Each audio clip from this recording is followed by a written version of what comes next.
Hello, my name is Cadence Moore and I will be giving a speech today, and this is my audience. Okay, so today I will be talking about using nonverbal communication effectively. So my general purpose is to persuade my audience to use nonverbal communication effectively. And my specific purpose is to persuade my audience to use the right nonverbal skills and cues when having conversation and why they should want to be effective with their nonverbal communication. So the reason to listen is it has been shown that having good nonverbal communication can really up your conversations with someone in the workplace or just in everyday activities. And then I have read and completed the assignments the past 8 weeks from Understanding Human Communication by Robert Alder from COM 101, and then I have brought outside resources like videos, photos, and articles to my presentation. Have you ever been interested on knowing how to communicate your feelings without having to open your mouth? Yes! Woo! Awesome, okay. So today I'm going to teach you how. So I'm going to start off with my main points. So my first one is learning what nonverbal communication is. My second one is why you should want to use nonverbal communication. And my third is how you can communicate nonverbally more effectively. First, let's talk about what nonverbal communication is. So nonverbal communication is the process of sharing information without using words. This can be facial expressions, tone, eye contact, and posture. And nonverbal communication is important in the workplace because it creates better relationships and it enhances your understanding between each other.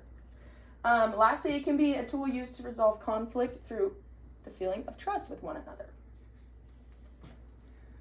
Why you want to use nonverbal communication? So I want to use nonverbal communication because it has been shown to make you clearer and builds trust and can help read situations easier. And then some types of nonverbal communication are body movements, voice, appearance, and time. All of these are beneficial for making you understand one another easier. And then using your nonverbal communication skills like appearance, time, voice show you are confident, mature, and ready for whatever might bring at you. And then I want to communicate nonverbally because it will create a faster, clearer, and more emotional and more trustworthy conversation with others. And I think better in conversation is just great before I enter the workplace. And then we're going to watch this quick video. It is from The Office, and it is good for nonverbal communication. Phyllis. Michael, you make fun of us every day. Yeah, every single day. You never said anything. We have countless times. Well, it is hard to tell the difference between you guys saying stop because I want you to stop, or stop as in stop, you're making me laugh so hard. What you're doing is so funny. You're on a roll. I am busting a gut. Stop. That's never been the case. Okay, so after watching this video, I think all of us could tell that everyone kind of was not very happy with Michael. They all had, their eye contact was not as strong. Their facial expressions really shown that, like, they really did want him to stop and that they weren't joking, where Michael couldn't read that and he thought that they were joking. But I think everyone can tell that they were not. And then, how can you communicate nonverbally effectively? So the first couple things is to be aware of your signals or cues that you might be using unintentionally in class, at work, or just with your friends. Eye contact is the biggest one because it shows that you are connected, you're confident, and that you're interested in what that person might have to say. The next one is posture. Having poor posture like slouched shoulders and crossed arms can come across as uninterested and not approachable, or if your arms are uncrossed and you're sitting straight up, you look like you're a little bit more interested in what that person might be having to say. Your facial expressions makes it very easy to tell exactly what someone is feeling before they even say anything. So if I'm rolling my eyes, I'm usually probably annoyed with you.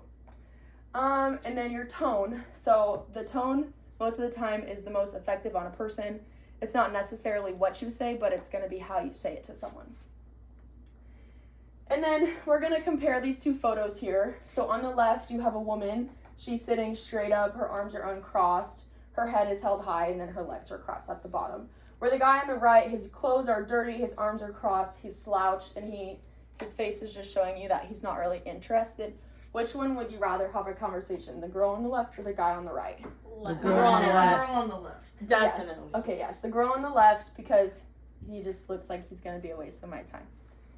Okay. And then a couple reasons to remember what I have shared with you today is the next time you find yourself in a workplace setting or in any conversation, I hope you remember the keys to communicate non-verbally, and then these keys will really elevate your conversation and give you a more professional look as you start getting into the workforce.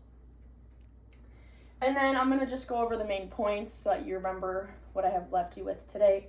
The first one is where we learned what nonverbal communication was. The second one was why you should want to use nonverbal communication. And the third was how you can use nonverbal communication effectively. And then thank you for listening to my speech on why you should use nonverbal communication effectively. I really hope that it will benefit you in your workplace and that you can use all of these tools every day. I hope that you took great notes, and that is all I have to say. Any questions? Does anybody have any questions on nonverbal communication and how I might persuade you to use it? What's your favorite type of like nonverbal communication? Like, is it like your face or like what? I you're would say for me personally, my facial expressions say the most about what I am thinking. I'm usually either rolling my eyes or giving you a weird eyebrow look, and so I think that's what I have to focus the most on when I'm communicating with someone.